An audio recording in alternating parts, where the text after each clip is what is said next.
A lot of times it's not the data itself, but it's also how you can actually read and understand that data that you're seeing, right? And what I mean by that is in some cases, there's gonna be anomalies when it comes to the data that you're interpreting that isn't really a bad situation that you may be looking at.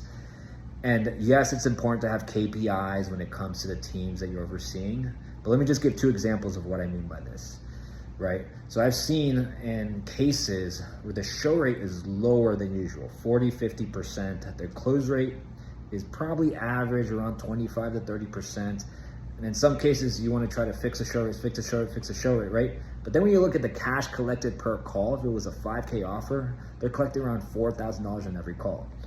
So in my perspective, dude, keep doing what you're doing and try to scale that even more. Another example, right? Let's talk setters.